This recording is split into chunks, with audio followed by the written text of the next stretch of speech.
Plus chemistry में आप सबका स्वागत है। आज का जो टॉपिक हमने लिया है, to find the rate constant का यूनिट, की हम लोग रेट कांस्टेंट का यूनिट कैसे फाइंड करते हैं।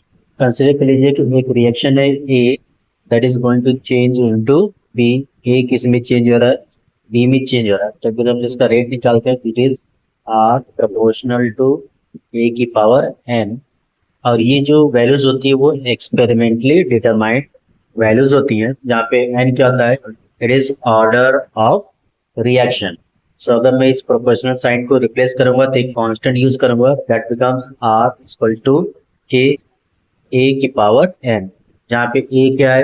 इट इज कॉन्सेंट्रेशन किसमें? मोल पर लीटर। के क्या है? It is rate constant. It is the rate of reaction at which all the concentration units are set to unity. And R क्या है? It is rate of reaction किसमें? Mole पर litre पर second में। So therefore अगर मैं यहाँ से के निकालूं, so it becomes R upon A की पावर एन। अब मैं आर का यूनिट रख रहा हूँ और कॉन्सेंट्रेशन का यूनिट, तो मुझे क्या मिलेगा? मोल पर लीटर पर सेकेंड मिलेगा एंड मोल पर लीटर की पावर एन। सॉल्व करने पे हमें फॉर्मूला मिलता है k equal to mole 1 minus n L n minus 1 s पर सेकेंड। यहाँ पे हम लोग एन की वैल्यू को प्लेस करके different different rate constant find कर सकते हैं for zero order reaction, for first order reaction, second order reaction. If we place 0 in this, so n is equal to 0.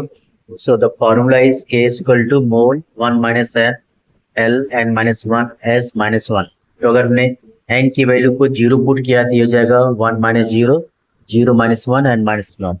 Then it becomes mole per liter per second. Case 2 में अगर हमने first order reaction के लिए लिया है तो n की value कितनी होगी? 1। तो ये कितना हो जाएगा? Mole n minus one n minus one s power 1। तो यहाँ पे जाएगा मोल 1 माइनस 1 जो कि 0 हो जाएगा। ठीक है, l माइनस 1 ये भी क्या हो जाएगा? 0 पर सेकेंड। अब मोल किसी का पावर क्या है? मोल और उसका पावर 0, तो उसकी वैल्यू कितनी हो जाएगी? 1। अगर लीटर पावर 0 तो इसकी वैल्यू कितनी हो जाएगी? 1। सो देयरफॉर फाइनली हमें क्या मिलता है? Second inverse. So the unit of rate constant for first order reaction is second inverse. Case third, for second order reaction n की वैल्यू कितनी होगी? 2।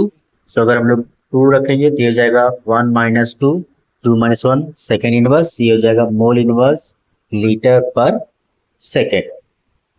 तो by using this formula, ये फॉर्मूला को यूज करके हम लोग किसी भी ऑर्डर ऑफ रिएक्शन के लिए रेट कांस्टेंट का यूनिट फाइंड कर सकते हैं। वीडियो आपको पसंद आया हो तो लाइक कीजिए, सब्सक्राइब कीजिए। Thank you for watching Atlas chemistry.